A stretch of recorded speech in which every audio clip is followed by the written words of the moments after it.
Hi guys, this video is 5.1. From this point forward, we're going to study algebra in the sense of two-dimensional scales. So if you look at the chart on the right, we have a number line horizontally, and we call that the x-axis. So we put label an x here. And we also have a number line that we call y-axis, which is the vertical axis. And if we put them together, we have a plane that's called the coordinate plane. And therefore, the coordinate plane is formed by the intersection of two number lines, the horizontal axis and the vertical axis. So x-axis is what we call the horizontal axis. And the y-axis is the vertical axis. It's rather intuitive. And the origin is the point. Origin is a point, okay? It's the point of which the x-axis and the y-axis intersect. So it's right here where the x and the y-axis intersect. If you look at the chart on the right, I just highlighted that dot right in the center. And because of the way we lay out the x and the y-axis, we now have four quadrants, which are the four regions that these two number lines cut the plane off into. So we have region 1, or quadrant 1, quadrant 2, quadrant 3, and quadrant 4. For some reason, it's customary that we write it with Roman numbers. And also keep in mind that start from quadrant 1, it goes counterclockwise, 1, 2, 3, 4. So that's 4 quadrants. And also we have the definition of ordered pair.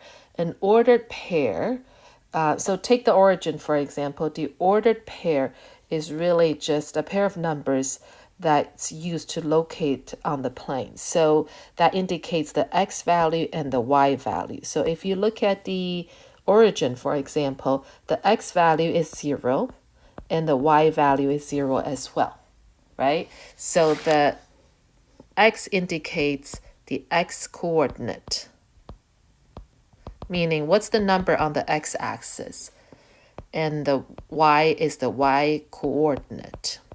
These are just fancy words that we use because we're studying higher level math now. So let's do some practices here where we have point A, which is right here. I'm using red to dot this. And to read this coordinate, we use, first of all, coordinate must have a parentheses. If you don't have the parentheses, it's just two random numbers. It's not a coordinate. But if you protect it with parentheses, now all of a sudden, I understand that you're telling me the location of point A.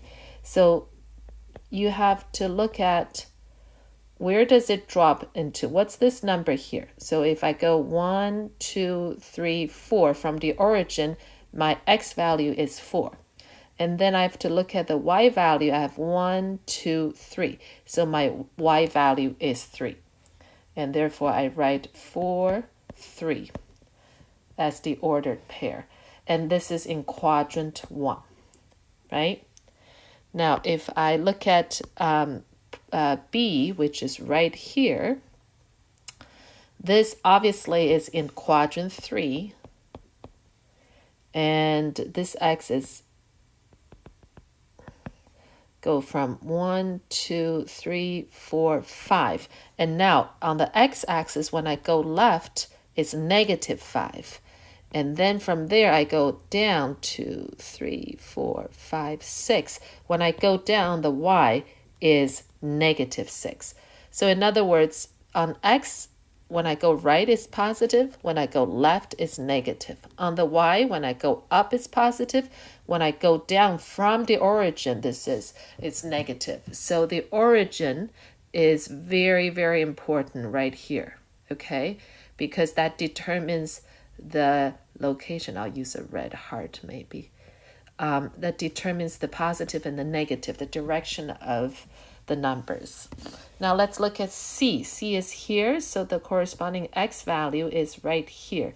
So that should be 10, I believe. I didn't really count it, but I know that this is 10 blocks. And then from there, I go down 1, 2, 3, 4. I go down, so it's -4, and this is in 4th quadrant. D is a little tricky. It's right here on the y-axis, so it doesn't belong to any of the 4 quadrants. It's on the y-axis. We just say y-axis. Any number on the y-axis, it's not moving, right? From the 0, from point 0, from the origin, the x is 0. So then that's our x value. It's not moving left or right, but it's moving up. Therefore, I have a positive 7, I think. That's D.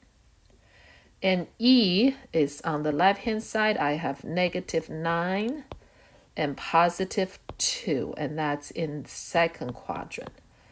Finally, F is on the x-axis, so I move to the left, which by 1, -1, but then it stops there. I don't move up or down, so therefore the up and down movement is 0, and I say this is on the x-axis.